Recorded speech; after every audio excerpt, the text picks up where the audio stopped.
হয়, আমি আজি BPF এৰি UPPLত যোগদান কৰাৰ কাৰণটো হৈছে দলীয় নীতি আৰু আদৰ্শক আমি ভাল পাইছোঁ।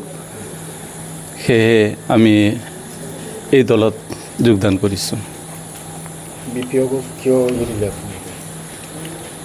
BPFক এৰা কাৰণটো হ'ল আমি UPPL দলৰ নীতি আৰু আদৰ্শক ভাল পাই কেনেহে ইফালে আহিছোঁ।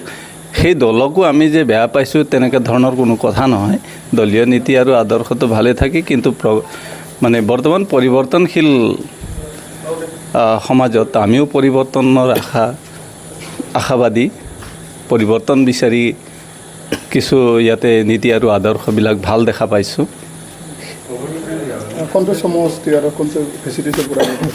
আমি ভেৰগাঁও সমষ্টি, ডিমাকুছী আৰু সোনাজুলি VCDCৰ অন্তৰ্গত সদস্যবিলাক আহিছোঁ ইয়াতে।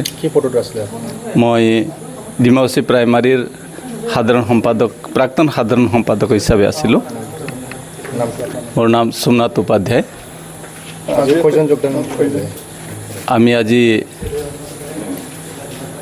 ইয়াতে 5 জন আহিছোঁ, তাৰে মাজত 3 জনে আমি যোগদান কৰিছোঁ।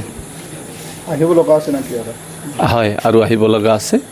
তেখেতসকল পৰ্যায়ক্ৰমে আমাৰ লগত আহিব বা ডিমাকুছীতে হয়তো আমি তেখেতসকলক যোগদান কৰাম।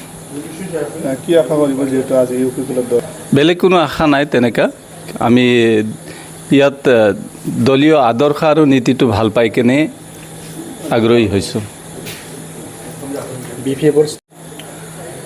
বৰ্তমান BPFৰ স্থিতি কিছু ভাল নহয় যেন আমি অনুমান কৰিছোঁ। সেয়ে আমি ইফালে আহিছোঁ। মই আগতেও ক'লোঁ, মানে সময় মানুহক কিছু পৰিৱৰ্তন হ'বলৈ শিকায়। সেই পৰিৱৰ্তনৰ আশাতে আমি ইফালে আহিছোঁ।